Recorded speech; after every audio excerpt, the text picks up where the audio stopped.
Hello बच्चों।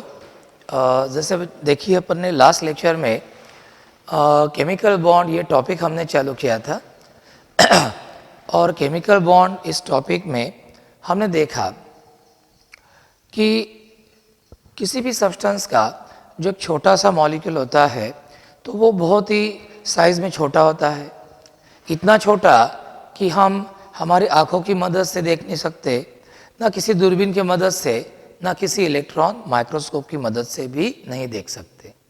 सुई के एक नोक पर, है ना, सुई का नोक कितनी कम जगह होती है, उस नोक पर भी अब्जावधि अरबों खरबों मॉलिक्यूल्स उस नोक पर बैठ सकते हैं। इतने मॉलिक्यूल आकार में क्या होते हैं, छोटे। लास्ट लेक्चर में हमने देखा कि इन छोटे मॉलिक्यूल्स के अंदर और कितने सारे सेम और डिफरेंट एलिमेंट के एटम्स एक साथ रहते हैं। तो लॉजिक की बात ये थी बच्चों कि छोटे से मॉलिक्यूल के अंदर इतने सारे सेम और डिफरेंट एलिमेंट के एटम्स एक साथ रहते हैं, इसका मतलब यही है कि 100% इन मॉलिक्यूल के अंदर ये जो सेम और डिफरेंट एलिमेंट के एटम्स होते हैं, इनके बीच में 100% कोई ना कोई फोर्सेस ऑफ अट्रैक्शन होने चाहिए थे।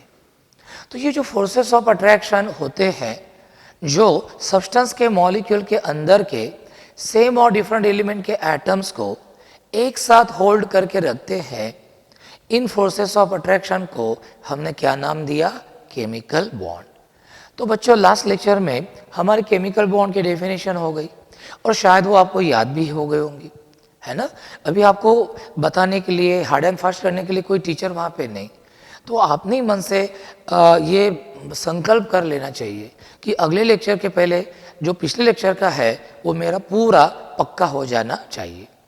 तो केमिकल बॉन्ड की डेफिनेशन आपको याद होंगी। क्या है definition? The forces of attraction due to which atoms of same और different elements are held together in one molecule of a substance is called as chemical bond. तो बच्चों बॉन्ड यानी केमिस्ट्री में इसका मतलब होता है फोर्स ऑफ अट्रैक्शन, और ये केमिकल्स के एटम्स के बीच में होते हैं या मॉलिक्यूल्स के बीच में होते हैं, इसलिए नाम रखा केमिकल बॉन्ड। अब ये केमिकल बॉन्ड एटम्स के बीच में डेवलप कैसे होता है? Either by the transfer of electron और by the sharing of electrons. इस आधार पर हमने केमिकल बॉन्ड के कितने प्रकार के बच्चों? दो।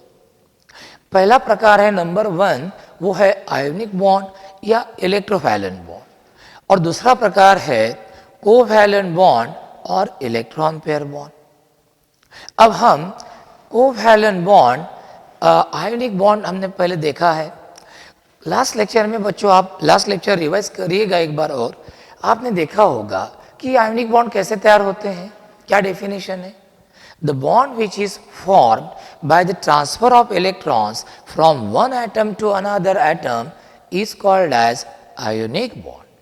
यानी जब इलेक्ट्रॉन्स एक एटम से दूसरा एटम की तरफ ट्रांसफर होते हैं, तब उन एटम्स के बीच में जो बॉन्ड फॉर्म होता है हम उसको क्या बोलते हैं? Ionic bond. आयोनिक बॉन्ड नाम क्यों? क्योंकि ये बॉन्ड आयंस के बीच में होता है, कठायन अनायंस के बीच में होता है, चार्ज्ड स्पेसीज के बीच में होता है। क्या होता है बच्चों? जो एटम इलेक्ट्रॉन लूज करता है उसके ऊपर आता है पॉजिटिव चार्ज, वो बन जाता है कठायन, पॉजिटिव आयन, और जो एटम इलेक्ट्रॉन गेन करता है उसके ऊपर आता है नेगेटिव चार्ज, वो बन जाता है अनायन।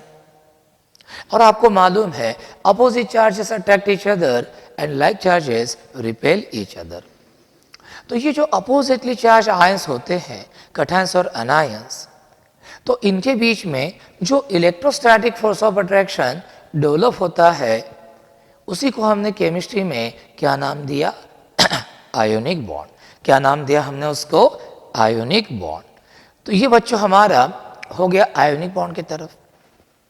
तो ये डेफिनेशन आपको याद है कि the bond which is form by the transfer of electrons from one atom to another atom is called as ionic bond. अब इसके बाद हमने बच्चों एक और नई कॉन्सेप्ट देखी थी, इलेक्ट्रोवैलेंसी और आयोनिक वैलेंसी। क्या है इसकी डेफिनेशन? जैसे देखो NaCl फॉर्म करते वक्त Na एटम अपना एक इलेक्ट्रॉन लूज करता है, तो हम बोलते हैं कि Na एटम की इलेक्ट्रोवैलेंसी +1 है, जो कि उसके ऊपर का चार्ज है। क्लोरीन एटम एक इलेक्ट्रॉन गेन करता है, उसके ऊपर चार्ज आता है -1, हम बोलते हैं उसकी इलेक्ट्रोवैलेंसी क्या है, -1। तो इलेक्ट्रोवैलेंसी क्या है? आयोनिक बॉन्ड फॉर्म करते वक्त कोई एक एटम अपने जितने इलेक्ट्रॉन लूज करता है, उसके ऊपर जितना पहुंचा जाता है, वो होती उसकी इलेक्ट्रोवैलेंसी। उधर दूसरी तरफ जो एटम जितने इलेक्ट्रॉन गेन करता है, जितना उसके ऊपर नेगेटिव चार्ज आता है, उतनी उसकी क्या होती है, इलेक्ट्रोवैलेंसी। एन एटम एक इलेक्ट्रॉन लूज करता है, उसके ऊपर +1 चार्ज आता है, तो उसकी इलेक्ट्रोवैलेंसी होगी +1। क्लोरीन एक इलेक्ट्रॉन गेन करता है, उसके ऊपर चार्ज आता है -1, उसकी इलेक्ट्रोवैलेंसी हो गई -1। ये हो गया। तो remember the number of electrons that an atom can lose और gain is called as its electrovalency और ionic valency। बच्चों फिर हमने लास्ट लेक्चर में आखिरी में कॉन्सेप्ट देखी थी आयोनिक कंपाउंड्स। जैसे मैं बोलूंगा कि NaCl एक आयोनिक कंपाउंड है। क्यों NaCl आयोनिक कंपाउंड है? देखो, आयोनिक कंपाउंड में बेसिकली एटम्स नहीं होते, तो बेसिकली क्या होते हैं, आयंस होते। ये बात पहली बात ध्यान में रखना। जैसे NaCl में N एटम Cl एटम नहीं रहेगा, कौन रहेगा, Na पॉजिटिव आयन और Cl नेगेटिव आयन, कठिन आयंस रहेंगे। और ये आयंस आयोनिक बॉन्ड के कारण एक साथ होल्ड करके रखे जाएंगे।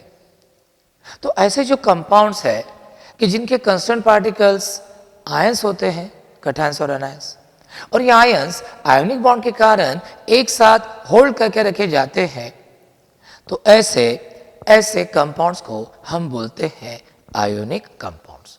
तो what is the definition of ionic compounds?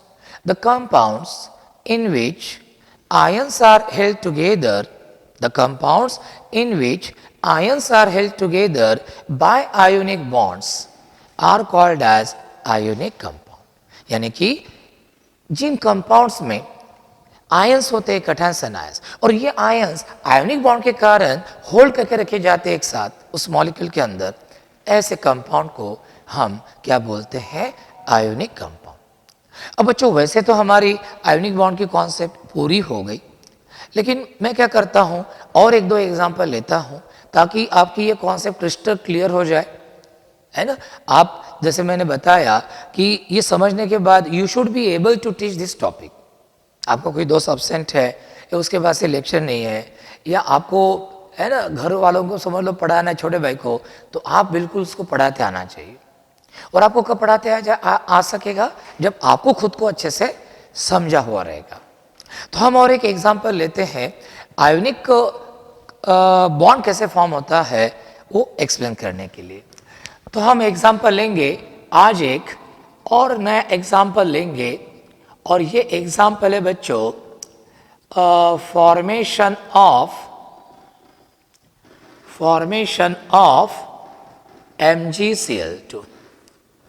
Formation of MgCl2 कैसे तैयार होता होगा रे MgCl2? Mg और क्लोरीन गैस क्या होंगे, रिएक्ट, और आपको क्या मिलेगा, MgCl2। क्या मिलेगा आपको, MgCl2। अब MgCl2 कैसे तैयार होता है? Mg और दो क्लोरीन एटम के बीच में आयोनिक बॉन्ड कैसे फॉर्म होते हैं, वो बच्चों हमें देखना है। अब उसके लिए क्या करना पड़ेगा, मुझे Mg और दोनों क्लोरीन एटम का इलेक्ट्रॉनिक कौशल लिखना पड़ेगा। उसके लिए मुझे इन दोनों एलिमेंट्स के एटॉमिक नंबर मालूम चाहिए। Mg का एटॉमिक नंबर क्या है रे, 12।